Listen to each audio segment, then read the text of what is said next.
Bismillahirrahmanirrahim. Assalamualaikum warahmatullahi wabarakatuh. Innal hamdalillah nahmaduhu wa nasta'inuhu wa nastaghfiruh wa na'udzu billahi min syururi anfusina wa min sayyiati a'malina. May yahdihillahu fala mudilla lahu wa may yudlil fala hadiyalah. Asyhadu an la ilaha illallah wahdahu la syarikalah wa asyhadu anna Muhammadan abduhu wa rasuluh.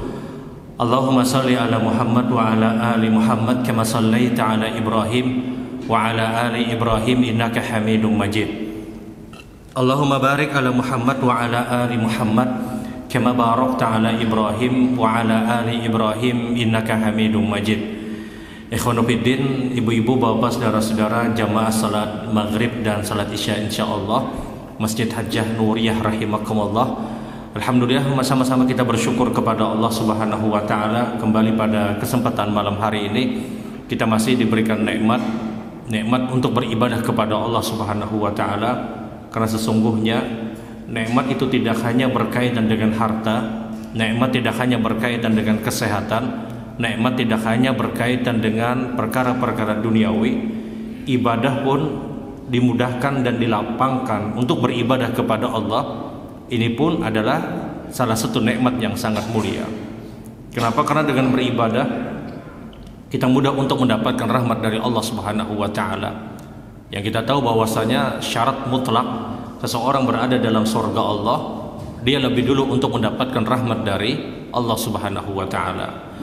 Bapak Ibu yang dirahmati Allah Subhanahu wa taala, malam hari ini insyaallah kita akan bersama dengan ibadah kurban. Dan kita tahu ini ibadah yang setiap tahun kita dapatkan, dan ini pun mungkin kajian yang berulang dari apa-apa yang disampaikan, hanya sekedar sebagai bentuk penajaman dari apa yang mungkin sudah sama-sama kita pahami, sebagai bentuk penguatan dari apa-apa yang mungkin sudah sama-sama kita ketahui. Dan ulun akan bagi waktu mungkin sebahagian materi, sebahagian kita akan berdialog dari apa yang disampaikan, atau mungkin ada hal-hal yang perlu untuk kita berbincangkan di kesempatan malam hari ini. Artinya tidak menutup pertanyaan tersebut tidak hanya berkaitan dengan apa yang disampaikan.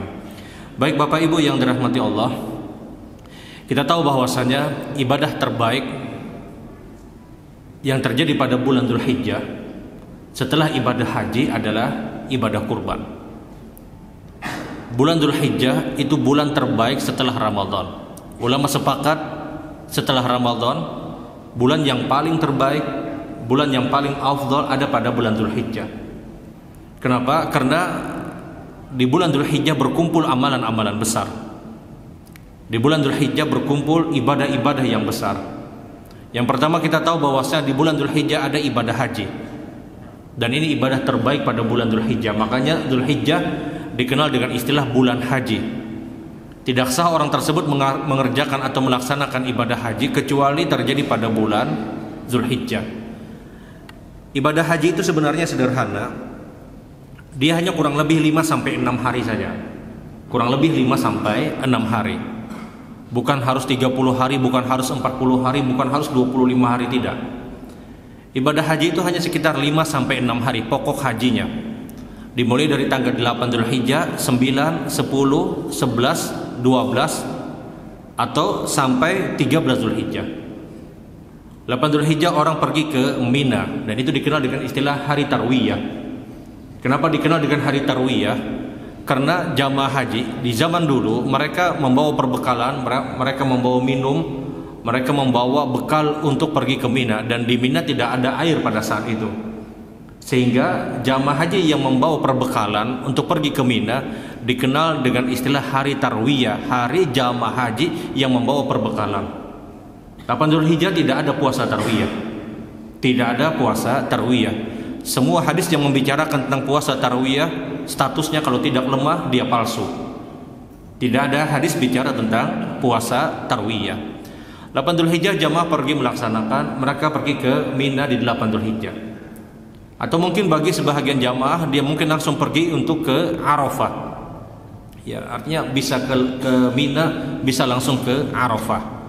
Karena di 9 Dzulhijjah harus terjadi wukuf di Arafah. Harus terjadi wukuf di Arafah. Nah, puncak haji adalah al-hajju Arafah. Puncak haji adalah ketika orang itu wukuf di Arafah. Setelah dia wukuf di Arafah, dan wukuf itu tidak sah kalau seandainya dia memasuki area Arafah setelah adzan zuhur, tidak sah. Kalau ada jamaah haji dia masuk ke area Arafah setelah adzan zuhur, hajinya tidak sah. Dia harus masuk sebelum adzan zuhur. Makanya jamaah haji kita ada yang dari subuh sudah ada di Arafah. Ada bahkan di malam 9 Dzulhijjah sudah bermalam di Arafah. Untuk apa? Khawatir kalau seandainya terjadi kemacetan di 9 Dzulhijjah, mereka tidak masuk di Arafah pada saat sebelum adzan zuhur. Sehingga kekhawatiran inilah mayoritas jamaah haji Indonesia mengambil waktu di malam 9 Dzulhijjah mereka sudah ada di area Arafah. Karena tidak ada hari, tidak ada keadaan dan waktu kemacetan terparah di dunia ini kecuali pada 9 Dzulhijjah dan 10 Dzulhijjah. Para ahli itu meneliti tempat yang paling macet di dunia kapan waktunya, di 9 Dzulhijjah. Di 9 Dzulhijjah. Macetnya luar biasa. Jamaah haji dia akan pergi ke Arafah di 9 Dzulhijjah. Kemudian mereka wukuf di Arafah. Selesai wukuf mereka akan bertolak ke Musdalifah. Mereka pergi ke Musdalifah di malam 10 Dzulhijjah, mereka berada di Musdalifah untuk mabit, untuk bermalam sesaat. Di situ mereka apa yang mereka lakukan? Mereka sholat maghrib isya, mereka jama' qasar. Kemudian mereka ambil batu untuk melontar nanti di 10 Dzulhijjah di Mina. Kemudian setelah dari Musdalifah mereka akan bertolak subuh ke Mina untuk jamarah, melontar Aqabah. Selesai mereka melontar Aqabah, mereka sudah bisa bertahallul 10 Dzulhijjah. Kemudian 11 Dzulhijjah, 12 Dzulhijjah mereka melontar lagi Ula, Wusta dan Aqabah. Kemudian bagi orang yang tetap bertahan sampai 13 Dzulhijjah pun tidak dipermasalahkan. Yang ingin ulun maksudkan adalah haji itu sebenarnya 5 sampai 6 hari saja. 5 sampai 6 hari. Makanya ada jamaah haji undangan dari kerajaan Saudi misalnya, sidin 10 hari aja di Saudi. Tapi dia sudah melaksanakan ibadah haji. Sudah melaksanakan ibadah haji. Kenapa? Karena pokok haji ada di 8, 9, 10, 11, 12 atau 8, 9, 10, 11, 12, 13 atau 9, 10, 11, 12 atau 9, 10, 11, 12, 13. Hanya 5 sampai 6 hari. Dan ibadah terbaik pada bulan Dzulhijjah ada pada ibadah haji. Nah, kita yang tidak melaksanakan ibadah haji, apa ibadah yang terbaik pada bulan Dzulhijjah? Ada pada ibadah kurban. Ada pada ibadah kurban. Jadi di bulan Dzulhijjah ini bulan terbaik setelah Ramadan karena dia berkumpul amalan besar. Pertama, di dalamnya ada pelaksanaan ibadah haji. Yang kedua, di dalamnya ada pelaksanaan ibadah kurban. Yang ketiga, di dalamnya ada puasa Arafah. Puasa yang disebutkan Nabi sallallahu alaihi wasallam, "Shaumu yaumul Arafah yukaffiru sanataini madiyah wa mustaqbilah." Puasa hari Arafah itu menghapus dosa 2 tahun, tahun sebelumnya dan tahun setelahnya. Kemudian di bulan Dzulhijjah ada salat hari raya Idul Adha. Berkumpulnya amalan-amalan besar inilah yang menjadikan Dzulhijjah itu bulan terbaik setelah Ramadan. Berkumpulnya amalan-amalan besar, ibadah haji, ibadah kurban, puasa Arafah, salat hari raya Idul Adha. Berkumpulnya amalan-amalan besar inilah yang menjadikan Dzulhijjah bulan terbaik setelah Ramadan.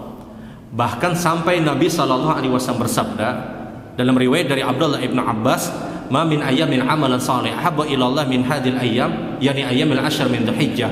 Qala ya Rasulullah wala jihadu fi sabilillah, qala wala jihadu fi sabilillah illa rajulun kharaja bi nafsihi wa malihi wa lam yarji min dzalika bi syai'. Tidak ada hari-hari yang terbaik kata Nabi sallallahu alaihi wasallam untuk orang itu beramal beribadah yang amalan apapun yang dilakukan di hari-hari tersebut ahabba ilallah. Amalan tersebutlah amalan yang paling dicintai oleh Allah. Waktunya kata Nabi 10 hari awal di bulan Dzulhijjah. Sampai kata Nabi sallallahu alaihi wasallam, ibadah yang terjadi di 10 hari awal di bulan Dzulhijjah itu lebih baik daripada dia harus berjihad di jalan Allah Subhanahu wa taala. Lebih baik daripada dia harus berperang di jalan Allah. Ila rajulun kharaja bi nafsi wa malihi wa lam yarji min dzalika bi syai'. Kecuali kata Nabi sallallahu alaihi wasallam, ada orang yang berperang di jalan Allah, dia berperang dengan hartanya, dia berperang dengan jiwanya, kemudian dia tidak pernah kembali pada peperangan tersebut. Dia mati syahid. Kita tahu orang mati syahid dia berada dalam surga Allah Subhanahu wa taala. Tapi kalau hanya seandainya dia berperang kemudian terluka, banyak luka yang dia dapatkan, dibandingkan dengan orang yang beribadah di 10 hari awal di bulan Dzulhijjah, maka amalan yang dibangun oleh seorang muslim di 10 hari awal di bulan Dzulhijjah itu lebih utama. Bayangkan kalau pian baca subhanallah di 1 Dzulhijjah, 2 Dzulhijjah sampai 10 Dzulhijjah, subhanallah yang kita baca itu pahalanya lebih berkelas daripada orang yang berjihad. Para ulama menyebutkan ini hari-hari emasnya kaum muslimin, hari-hari yang kita mudah untuk meraup pahala yang begitu besar, hari-hari yang seorang muslim ketika dia manfaatkan dengan ibadah apapun itu pahalanya lebih baik daripada dia harus berjihad. Kita tahu pahala orang jihad. Abu Hurairah radhiyallahu taala meriwayatkan ada seorang laki-laki datang kepada Nabi sallallahu alaihi wasallam, kemudian dia bertanya kepada Rasul, "Ya Rasulullah, ma ta'dilul jihadu fisabilillah?" Ya Rasul, apakah ada amalan, apakah ada ibadah yang ibadah tersebut amalannya, pahalanya setara dengan orang-orang yang berjihad? Kata Nabi, la tastati'una, kalian tidak akan mampu, kata Rasulullah. Ditanya lagi oleh sahabat tersebut, apakah ada ibadah yang ibadah tersebut pahalanya setara dengan orang-orang yang berjihad? Kata Nabi, la tastati'una, kalian tidak akan mampu. Terus Nabi ditanya pada pertanyaan yang sama, maka Rasul sallallahu alaihi wasallam pun berkata kepada sahabat tersebut, kata Rasul, ada, kata Nabi, amalan yang amalan ini pahalanya setara dengan orang yang berjihad. Apa itu ya Rasulullah, kata sahabat? Kata Nabi, al-qaim wal qanit, al-qaim wal qait wasaim wa la yaftur hatta yarji mujahidu fisabilillah. Kalau ada orang yang sholat sunnah, ada orang yang puasa sunnah, ada orang yang baca Quran, dan dia tidak memutuskan amalan tersebut sampai kembalinya mujahid dari peperangan, baru itu setara dengan orang-orang yang berjihad di jalan Allah Subhanahu wa taala. Hadis riwayat Imam Bukhari. Kalau ada orang yang sholat sunnah, kata Nabi, ada orang yang puasa sunnah, ada orang yang baca Quran, dia tidak memutus amalan tersebut sampai kembalinya mujahid dari peperangan, baru dia berhenti, baru itu setara dengan orang yang berjihad. Kita ambil contoh peperangan yang paling pendek yang pernah terjadi pada diri Rasul, yang Nabi pernah mengikutinya, di antaranya adalah perang Uhud. Perang Uhud itu kata para ahli sejarah itu hanya sekitar 5-6 hari. Dari Madinah pergi ke Uhud, menyiapkan strategi peperangan, menempatkan 40 sampai 50 pemanah di bukit rumah. Kemudian terjadi peperangan, selesai peperangan menguburkan 70 orang syuhada. Kemudian pulang lagi dari Uhud ke kota Madinah, itu kurang lebih 5-6 hari. Kalau ada orang yang sholat sunnah 6 hari tanpa putus, kada baampihan sidin, takbir Allah Akbar, salam 2 rakaat, sembahyang lagi, terus 6 hari kada baampihan. Atau ada orang yang puasa sunnah 6 hari tanpa berbuka, dan ini mustahil. 6 hari kada berbuka, 2 hari gini sudah lucut kita, 6 hari kada berbukaan. Ada orang yang baca Quran 6 hari tanpa putus, kada baampian, baca Quran terus dia. Jangankan 6 hari, 10 menit tuh guring sedang. Kenapa kah? Kalau baca Quran ini lakas mana mengantuk. Tapi amun giliran melihat handphone, pian setengah jam tahan aja. Mahadangi orang mengetik aja dihadangi. Nah, lagi mengetiknya sedang. Baca Quran 5 menit, 10 menit, beda alam sudah.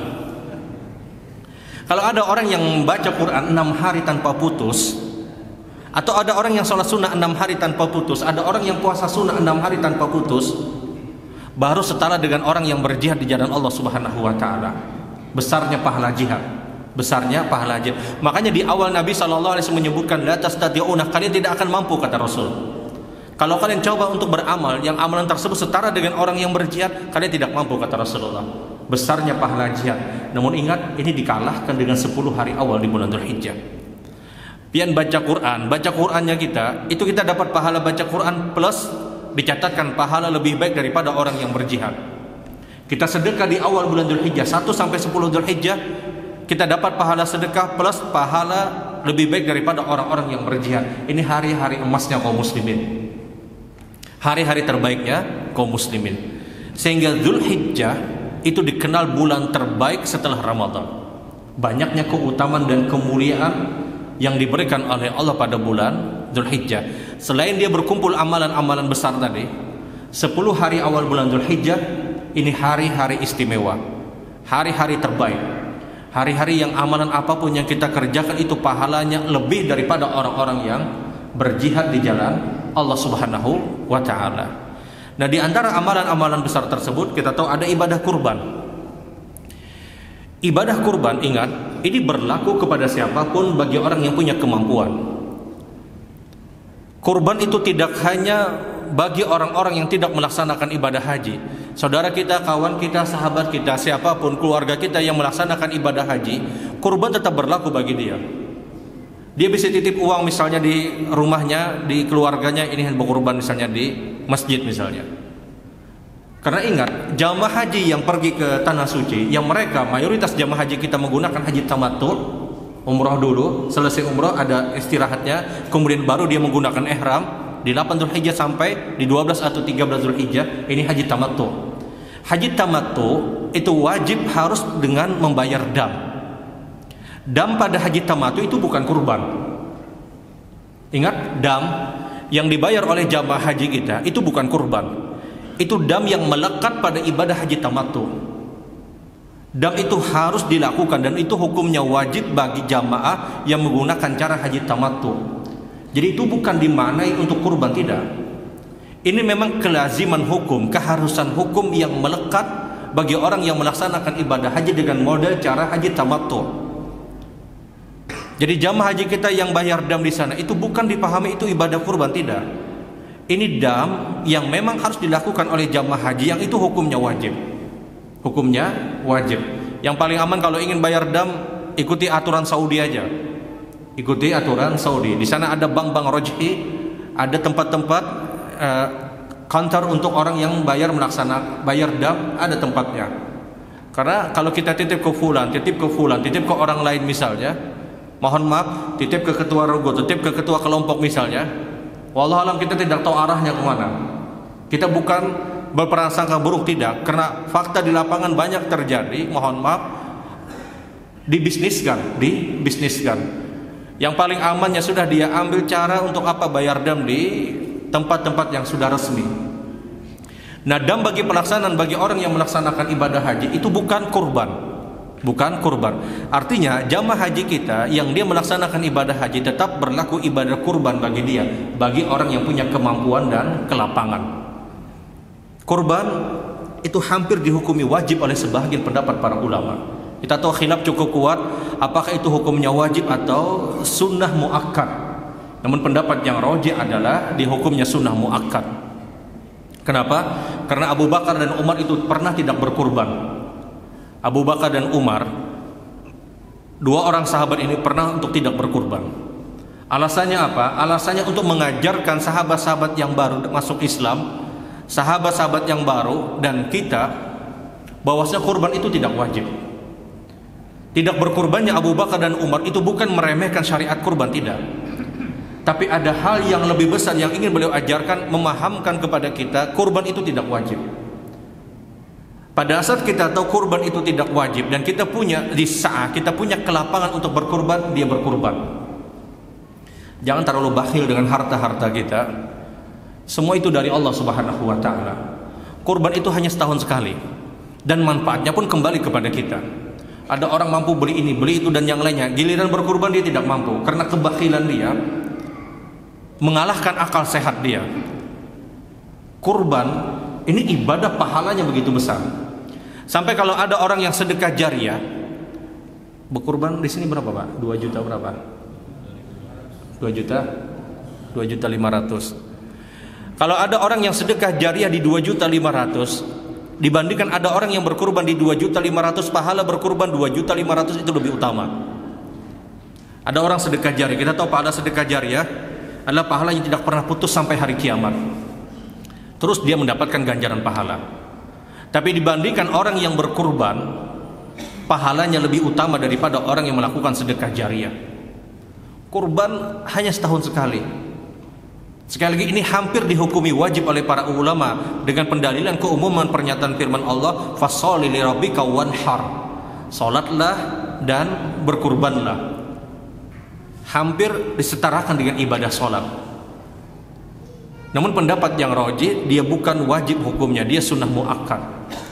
Dia kurban, dia punya kemampuan, dia berkurban.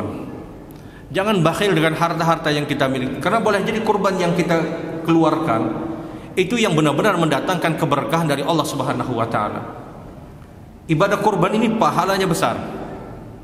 Pahalanya begitu dahsyat, sebagaimana hadis Nabi sallallahu alaihi wasallam dalam riwayat Aisyah radhiyallahu taala anha, "Ma min ayyamin ahabba ila Allah min yaumil ashr ay yaumun nahar min hiraqatid dam wa innahu la yati yaumil qiyamati bi quruniha wa adlafiha wa ash'ariha wa inna dam la yakbu bi makanin qabla an yaqa 'ala al-ardi fatayyibu biha nafsa."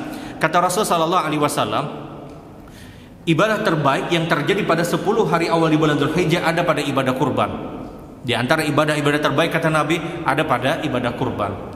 Ketahuilah kata Rasul sallallahu alaihi wasallam, orang yang menyembelih hewan kurban, ketika dia menyembelih hewan kurban, maka kurban yang dia kurbankan la yati yaumil qiyamati bi quruniha wa adlafiha wa ash'ariha.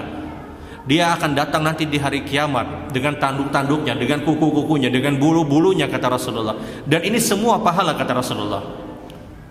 Sampai kata Rasul sallallahu alaihi wasallam, wa inna dam la yakbu bi makanin qabla an yaqa 'ala al-ardi fatayyibu biha nafsa. Sampai kata Rasul sallallahu alaihi wasallam, ketika orang itu menyembelih hewan kurban, tetesan-tetesan darah dari hewan kurban itu semua pahala kata Rasulullah. Tetesan darah pertama yang disebutkan Nabi, ketika orang itu menyembelih hewan kurban, tetesan darah pertama dia belum menyentuh tanah, dia sudah menjadi saksi kebaikan bagi orang yang berkurban kata Rasulullah. Lihat, kata Nabi, quruniha azlafiha ash'ariha waddam, tanduknya, kukunya, bulu-bulunya dan darahnya ini semua pahala kata Rasul. Rasul ketika itu mencontohkan perkara-perkara yang semua kita pasti meremehkan. Tanduk, hampir mayoritas kita tidak mengambil manfaat untuk tanduk tersebut. Kuku-kukunya, apa yang kita dapatkan? Bulu-bulunya, ini hal-hal yang hampir tidak ada manfaatnya. Darah-darah dari hewan kurban kata Nabi, Rasul contohkan ini perkara-perkara yang semuanya hampir tidak ada manfaat untuk kita.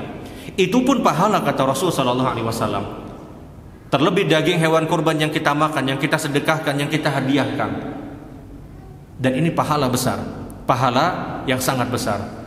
Kurban itu sudah terjadi sejak zaman dulu. Walikulli ummatin ja'alna mansakan liyadhkuru ismallah ala ma razaqahum min bahimatil an'am. Disebutkan dalam surat Al-Hajj. Walikulli ummatin, dan setiap umat ja'alna mansakan, kami telah jadikan kata Allah penyembelihan pada umat-umat sebelumnya. Untuk apa? Liyadhkuru ismallah, agar mereka ingat kepada Allah, agar mereka bersyukur kepada Allah dengan apa yang telah diberikan oleh Allah kepada mereka. Ada satu kaidah yang menyebutkan ketika satu ibadah itu sudah terjadi sejak zaman dulu, maka ini pasti menunjukkan ibadah tersebut punya keutamaan dan kemuliaan yang begitu besar. Salat misalnya, salat ini ibadah salat sudah terjadi sejak zaman dulu. Cuman kaifiyat, cuman cara salatnya berbeda dengan cara salat yang diajarkan Rasul sallallahu alaihi wasallam.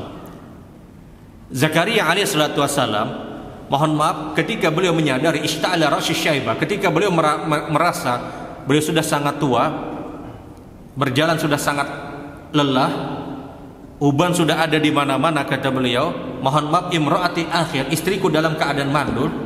Dua hal ini yang menjadikan seluruh umat Nabi Allah Zakaria ketika itu menjas, memvonis Zakaria tidak punya keturunan. Beliau sudah tua, istrinya dalam keadaan mandul. Tidak ada celaan bagi seorang perempuan yang dalam keadaan mandul. Ini qadarallah masya wa mafa'al, ini takdir yang sudah ditetapkan oleh Allah Subhanahu wa taala. Dua hal ini menjadikan umat Nabi Zakaria mengatakan Zakaria tidak punya keturunan. Apa yang dilakukan oleh seorang Zakaria alaihi salatu wasalam? Beliau pergi ke mihrab dan beliau sholat. Kemudian Allah berikan kabar gembira kepada Zakaria, beliau akan punya keturunan yang ketika itu diberi nama dengan nama Yahya. Jadi tasmiyah Yahya ketika itu langsung dari Allah. Nama Nabi Yahya yang itu keturunan dari seorang Zakaria, itu langsung Allah yang memberikan namanya. Dan ketika itu tidak ada orang yang bernama Yahya sebelumnya. Kalau hari ini banyak pendengaran Yahya sudah. Di zaman dulu tidak ada orang yang bernama Yahya. Allah langsung berikan nama untuk keturunan Zakaria dengan nama Yahya. Yang ingin ulun sampaikan, bagaimana seorang Zakaria ketika itu sholat. Dan ini menunjukkan bahwasanya sholat itu sudah terjadi sejak zaman dulu. Setiap ibadah yang sudah terjadi sejak zaman dulu ini pasti punya keutamaan. Puasa misalnya, ya ayyuhalladzina amanu kutiba alaikumusiyam kama kutiba alal ladzina min qablikum la'allakum tattaqun. Puasa itu sudah ada sejak zaman dulu, maka ibadah puasa adalah ibadah yang sangat mulia. Begitupun juga dengan kurban. Kurban ini sudah terjadi sejak zaman dulu. Maka ini pun pasti ibadah besar. Karena kaedahnya setiap ibadah yang sudah terjadi sejak zaman dulu, kemudian sampai pada zaman Rasul sallallahu alaihi wasallam disempurnakan kaifiatnya, caranya, maka dia pasti mempunyai pahala yang begitu besar. Begitupun juga kurban. Walikulli ummatin ja'alna mansakan liyadhkuru ismallah ala ma razaqahum min bahimatil an'am, kata Allah. Ini kurban, sembelihan sudah terjadi sejak zaman-zaman dulu. Sehingga ini menunjukkan pahala yang besar. Sayang bagi seorang muslim dia punya kemampuan untuk berkorban, kemudian dia lepas kesempatan ini. Ini hanya setahun sekali. Ini hanya setahun sekali. Jangan terlalu bakhil dengan apa yang sudah ada pada diri kita. Semua itu dari Allah Subhanahu wa ta'ala. Dia punya kemampuannya, sudah dia berkorban. Dia punya kelapangan, dia berkorban. Kemudian ketika kita bicara ibadah kurban juga, kita akan masuk pada bagian fikihnya. Apakah orang yang berkurban, apakah seorang yang berkurban dia boleh untuk berniat juga untuk keluarganya yang ada di rumah?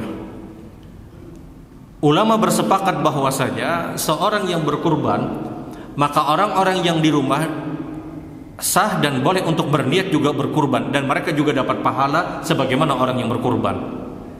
Pian berkurban, keluarga yang di rumah, yang itu tanggungan pian, istri, anak-anak pian, ikut berniat berkurban, mereka juga dapat pahala sebagaimana orang yang berkurban. Sebagaimana Abu Ayyub Al-Ansari radhiyallahu ta'ala, sahabat Nabi sallallahu alaihi wasallam menceritakan, kana rajulun fi ahdi Rasul sallallahu alaihi wasallam, sesungguhnya adalah di tempat kami, di zaman kami dulu, di zaman Rasul sallallahu alaihi wasallam, kata Abu Ayyub Al-Ansari, seseorang itu berkurban, cukup untuk dia, cukup orang itu berkurban dengan 1 ekor kambing, cukup bagi dia dan untuk keluarganya yang ada di rumah. Wa anhu wa an ahli baitihi, untuk dia dan untuk keluarganya yang ada di rumah. Jadi kalau pengen berkurban, yang di rumah hendak berkurban, niat saja, dia dapat pahala sebagaimana pahala orang yang berkurban. Catatannya kata para ulama, keluarga yang di rumah yang itu adalah tanggung jawab dia, tanggungan dia. Artinya kalau mohon maaf di rumah itu bukan keluarga dia, mohon maaf taruhlah misalnya orang yang membantu di rumah, membantu rumah tangga misalnya, itu tidak masuk syarat yang dinyatakan Nabi sallallahu alaihi wasallam. Kalau itu adalah orang dari keluarganya, makanya bahasanya wa an ahli baiti, untuk keluarganya yang ada di rumah. Kalau itu adalah keluarganya dan itu tanggung jawab dia, maka sah mereka ini ikut berniat untuk berkurban. Tapi kalau itu mungkin tanggung jawab dia, tapi itu bukan dari keluarganya, maka tidak masuk pada syarat yang dinyatakan Rasul sallallahu alaihi wasallam. Keluarganya dan itu tanggung jawab dia. Keluarganya dan itu tanggung jawab orang ini, ya istrinya, anak-anaknya, dia berniat untuk berkurban, dia dapat pahala sebagaimana pahala orang yang berkurban. Sayang kalau dia tidak berniat. Inilah jawaban kata para ulama, mohon maaf, dari anggapan sementara sebahagian orang. Dulu ada orang yang ya mungkin sampai zaman kita hari ini berkurban itu namanya digilir. Tahun dahulu ngaran abahnya, tahun ini ngaran mamanya, tahun depan ngaran anaknya misalnya. Dia gilir. Sebahagian orang punya pemahaman, kenapa dia gilir? Agar dia dapat pahala kurban. Agar dia dapat pahala kurban. Padahal kalau nama bapaknya saja, kemudian semuanya ikut berniat, tetap dapat pahala kurban. Kalau mungkin sebahagian orang punya argumen bahwasanya anak ini berkurban agar apa? Agar dia tahu berkurban itu disyariatkan. Maka syariat mengajarkan kepada kita, kita bawa anak-anak kita bawa keluarga kita melihat penyembelihan hewan kurban tersebut. Bukan untuk mengantri nama, tidak. Tapi apakah boleh? Hukumnya boleh, hukumnya boleh. Yang dikomentari oleh para ulama, ada anak usia 2 tahun, 3 tahun misalnya.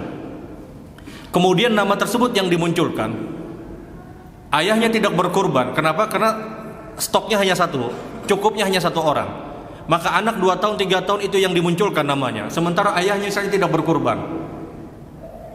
Apakah ini baik? Tidak, kata para ulama. Kenapa? 2 tahun, 3 tahun dia tidak paham, dia tidak mengerti. Lebih baik ayahnya saja yang berkurban, kemudian yang di rumah ikut berniat. Karena kalau kita digilir silahkan, sah hukumnya. Tapi kalau bicara mana yang lebih afdal adalah orang yang benar-benar mengerti, orang yang benar-benar faham. Karena kita tahu ujung-ujungnya duit abahnya juga.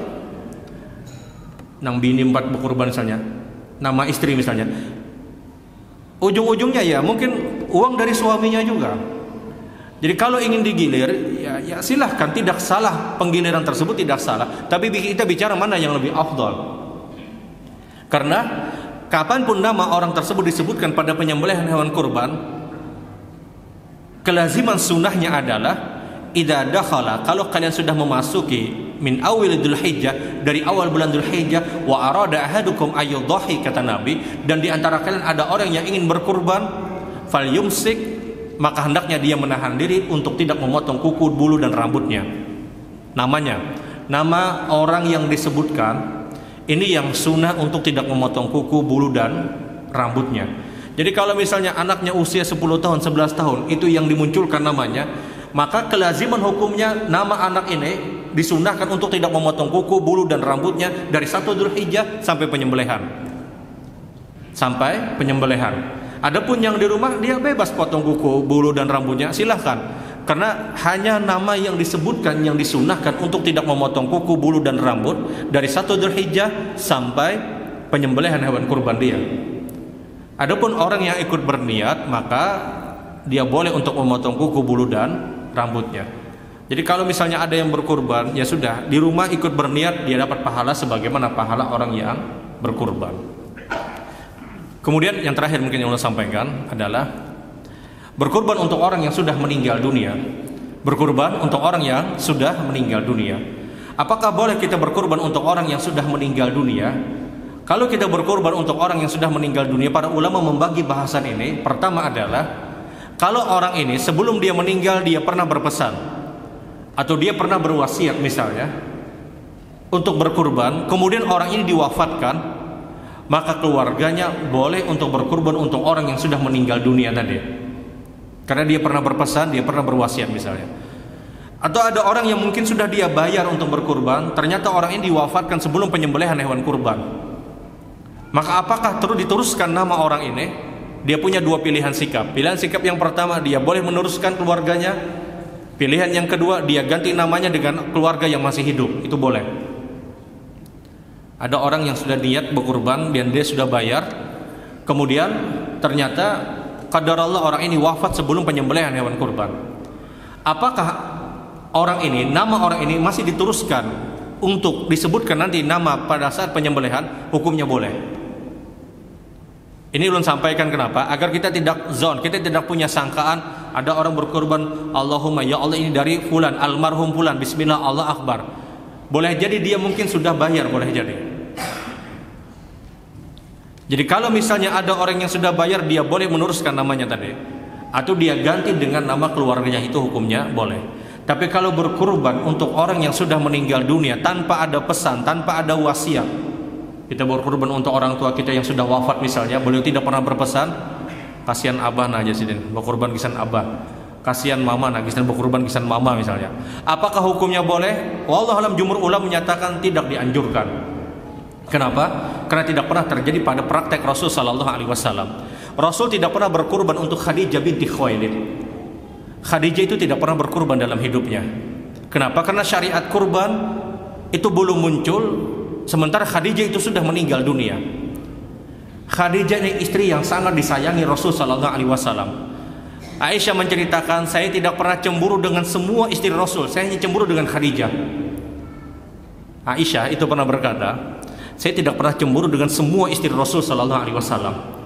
Saya hanya cemburu dengan Khadijah, kata beliau. Kenapa? Karena kalau ada seorang perempuan yang lewat, yang jalannya mirip dengan Khadijah, Rasulullah panggil, ya Khadijah, ya Khadijah.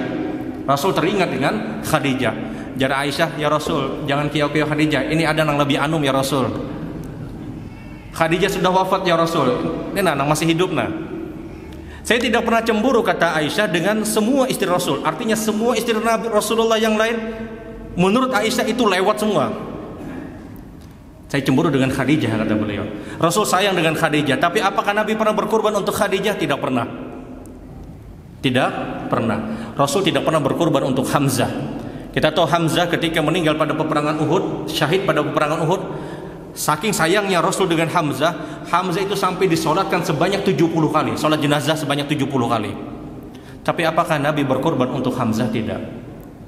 Berkorban untuk orang yang sudah meninggal dunia, yang dia tidak pernah berpesan, tidak pernah berwasiat, mohon maaf, tidak ada contoh dari perbuatan Rasul sallallahu alaihi wasallam. Baik Bapak Ibu yang dirahmati Allah, dari sini kalau ada hal yang perlu untuk kita perbincangkan, waktunya ulun persilahkan.